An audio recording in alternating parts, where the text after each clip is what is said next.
പെൻവിനി കുക്സിൻ്റെ ഒരു പുതിയ എപ്പിസോഡിലേക്ക് എല്ലാവർക്കും സ്വാഗതം. നമുക്കറിയാം, ഇപ്പോൾ കർക്കിടക മാസമാണ്. കർക്കിടക മാസം പല വിധത്തിലുള്ള അസ്വസ്ഥതകളുടെ കൂടി മാസമാണ്. പലപ്പോഴും നമ്മൾ ഉണ്ടാകുന്ന അസ്വസ്ഥതകൾക്ക് ചികിത്സ തേടേണ്ട മാസം കൂടിയാണ് ഈ കർക്കിടക മാസം. പത്തിലക്കറി കഴിക്കേണ്ടതും കർക്കിടക മാസത്തിലാണ്. ഇത് ആരോഗ്യത്തിന് നൽകുന്ന ഗുണങ്ങൾ ചില്ലറയല്ല. ഓരോ അവസ്ഥയിലും നമ്മളുണ്ടാക്കുന്ന അനാരോഗ്യത്തെ പാടെ തൂത്തുകളയുന്നതിന് വേണ്ടി സഹായിക്കുന്നുണ്ട് ഈ ഇലകൾ. ഇതിൽ പ്രധാനപ്പെട്ടതാണ് മത്തനില. ഏത് ആരോഗ്യ പ്രതിസന്ധിക്കും പെട്ടെന്ന് പരിഹാരം കാണുന്നതിന് മത്തനില കഴിക്കുന്നത് നല്ലതാണ്.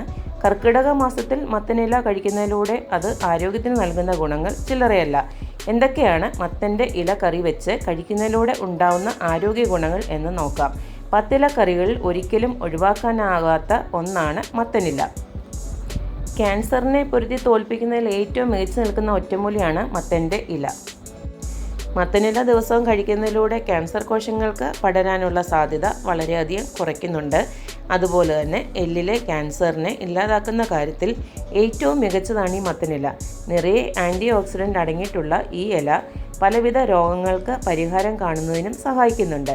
പ്രമേഹത്തെ നിയന്ത്രിക്കുന്നതിന്, അതുപോലെ തന്നെ രോഗപ്രതിരോധ ശേഷി വർദ്ധിപ്പിക്കുന്നതിന്, നമ്മുടെ കൊളസ്ട്രോൾ കുറയ്ക്കുന്നതിന്, മാത്രമല്ല രക്തസമ്മർദ്ദം കുറയ്ക്കുന്നതിനൊക്കെ ഈ മത്തനില നമുക്ക് പ്രയോജനമുണ്ട്. അതുകൊണ്ട് എല്ലാവരും നമ്മുടെ ഭക്ഷണക്രമത്തിൽ ഈ മത്തനില പ്രത്യേകിച്ച് കർക്കിടക മാസത്തിൽ ഉപയോഗിക്കാൻ ശ്രദ്ധിക്കണം. ഇത്രയേറെ ഗുണങ്ങൾ ഉള്ള ഈ മത്തനില വെച്ച് ഇന്ന് ഞാൻ ഒരു തോരനാണ് നിങ്ങൾക്ക് വേണ്ടി ഉണ്ടാക്കി കാണിക്കാൻ പോകുന്നത്. അതുപോലെ നിങ്ങളെല്ലാവരും തോരൻ ഉണ്ടാക്കാൻ ശ്രമിക്കണം.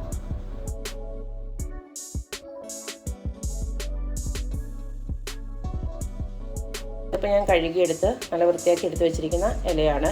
ഇതിനെ നമുക്കൊന്ന് അരിഞ്ഞെടുക്കണം.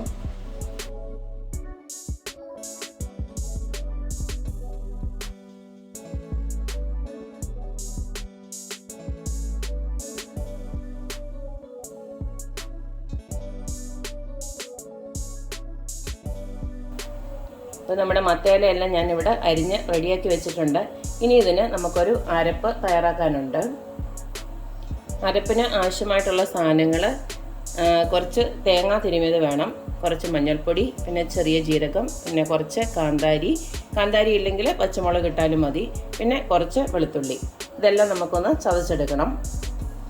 അടുത്ത് നമുക്കിതിലേക്ക് കടുക് വറുക്കാൻ ആവശ്യമായിട്ടുള്ള സാധനങ്ങൾ: കൊച്ചുള്ളി ഒരു 3 നല്ല നീളത്തിൽ അരിഞ്ഞു വെച്ചിട്ടുണ്ട്, പിന്നെ കറിവേപ്പില, പിന്നെ ഒരു ഉണക്കമുളക് മുറിച്ച് വെച്ചിട്ടുണ്ട്. ഇനിയിപ്പോൾ തോരൻ വെക്കാനായിട്ട് ഞാനൊരു പാന് അടപ്പിലോട്ട് വെച്ചിട്ടുണ്ട്. ഇതിലേക്ക് കുറച്ച് നമുക്ക് വെളിച്ചെണ്ണ ഒഴിച്ചു കൊടുക്കാം.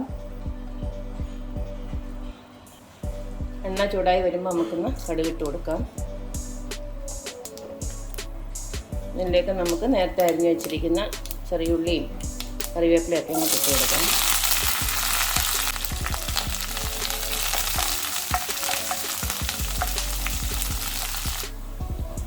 നമ്മുടെ കടുക് വറുത്തതെല്ലാം ഒന്ന് മൂത്ത് വന്നിട്ടുണ്ട്.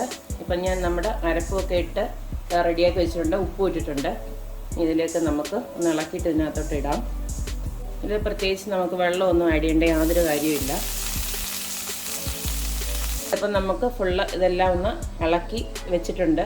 ഇതിനെ നമുക്ക് അടച്ച് വെച്ച് ചെറിയ തീയിൽ നമുക്ക് വേവിച്ചെടുക്കാം. എക്സ്ട്രാ വെള്ളമൊന്നും ഒഴിച്ചു കൊടുക്കണ്ട. ഇതിൽ നിറങ്ങുന്ന വെള്ളം കൊണ്ട് തന്നെ ഇത് വെന്ത് കിട്ടും. കുറേ വേവൊന്നും ഇല്ലതാനും.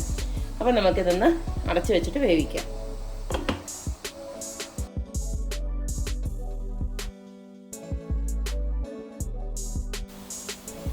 നമ്മുടെ മത്തയില തോരന് ഇവിടെ റെഡിയായിട്ടുണ്ട്. ധാരാളം നാരുകളടങ്ങിയ ഈ ഒരു തോരൻ എല്ലാവരും വെച്ച് നോക്കണം.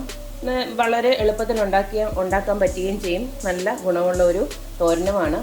അപ്പോൾ ഇത് നമുക്കിവിടെ ആയിട്ടുണ്ട്. ഇപ്പോൾ ഇനി സ്റ്റൗ നമുക്ക് ഓഫ് ചെയ്യാം. കണ്ടോ, ഇതിനകത്ത് ഒരു തുള്ളി പോലും നമ്മൾ വെള്ളമൊന്നും ഒഴിക്കാതെ തന്നെ ഇത് നന്നായിട്ട് ആയി വന്നിട്ടുണ്ട്. അധികം സമയമൊന്നും വേണ്ട. ഒരു 5 മിനിറ്റ് കൊണ്ട് തന്നെ നമ്മുടെ തോരൻ റെഡി ആയി കിട്ടും. അപ്പോൾ എപ്പോഴും പറയുന്ന പോലെ എൻ്റെ ചാനൽ ഇഷ്ടപ്പെടുന്ന എല്ലാവരും please like, share and subscribe. അപ്പോൾ ഇനി ഒരു അടിപൊളി വീഡിയോ ആയിട്ട് വരുന്നത് വരേക്കും. ബൈ.